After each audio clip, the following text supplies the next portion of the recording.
So today's problem of the day of GFG is given a string as an integer k, check if it is possible to convert s to a string that is repetitive of a consecutive substring with k character, else return false. In order to convert, we can replace one string of length k with any other k characters.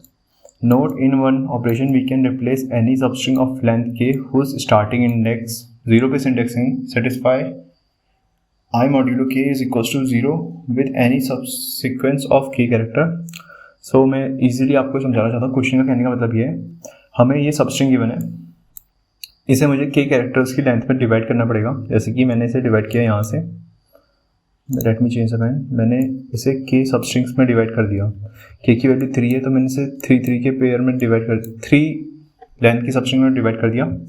सो यहाँ पर हमें एक different string दिख रही है BED, जिसे अगर मैं कन्वर्ट कर सकता हूँ. इसमें हमें एक और चीज़ मेंशन है, we can replace only one substring of length k with any k character. So हमें सिर्फ एक ही सबस्ट्रिंग को कन्वर्ट करने का एक ही सबस्ट्रिंग को कन्वर्ट करना है जैसा क्वेश्चन डिमांड कर रहा है. तो हमने BED को अगर हम ABC में कन्वर्ट करते हैं तो यहाँ पर हमारा आ जाएगा ABC, और ये हमारा फाइनल आंसर.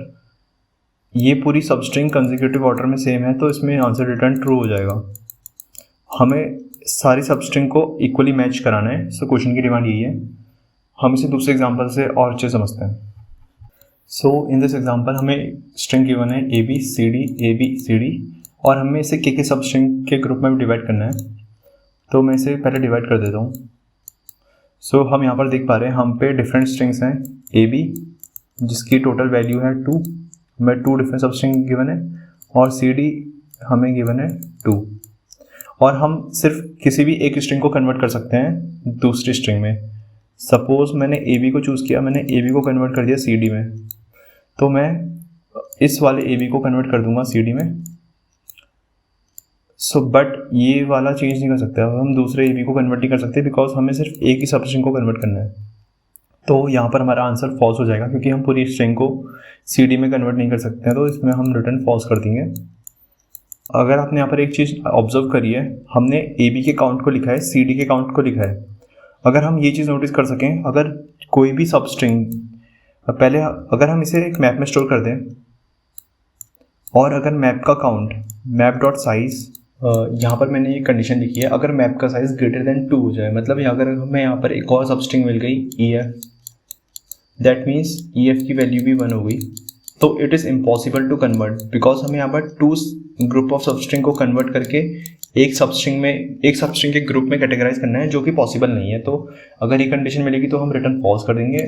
सेकंड कंडीशन का मतलब ये है कि अगर सारी कैरेक्टर इक्वल है, मतलब अगर पूरी स्ट्रिंग सेम है,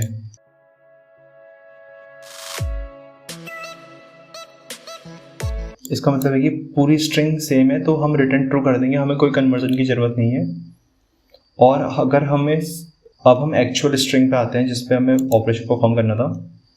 तो पहले मैं AB का ट्रैक रख लेता हूँ. इसमें AB का ट्रैक 2 है और CD का ट्रैक 2 है.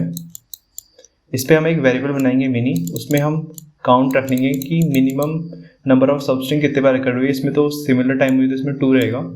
अगर मिनिमम की वैल्यू अगर ग्रेटर देन 1 हो गई तो हम रिटर्न फॉल्स कर देंगे क्योंकि हम सिर्फ एक ही सबस्ट्रिंग को कन्वर्ट कर सकते हैं मिनिमम ग्रुप में. Yeah, that's the way of solving this question. Let's code it up.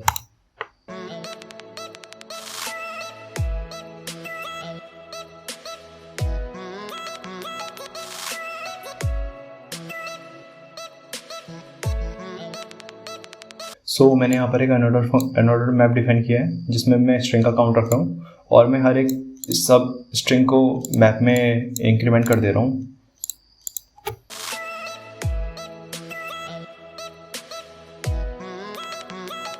यहाँ पर मैंने 2 एज केसेस लिखे हैं जो मैंने इससे पहले डिफाइन करे थे, अब बताए थे आपको. अगर मैप का साइज इक्वल्स ग्रेटर देन 2 हो तो रिटर्न फॉल्स, अगर मैप का साइज इक्वल्स टू 1 हो तो रिटर्न ट्रू.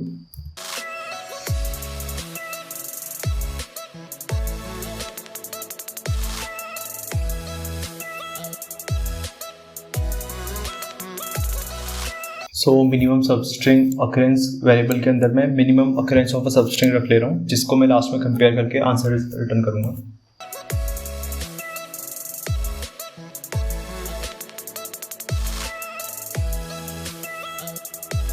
सो इसकी time complexity eight worst case हो जाएगी big of n log n इसलिए ऐड किया जब हम मैप में इंसर्ट फंक्शन यूज़ कर रहे हैं।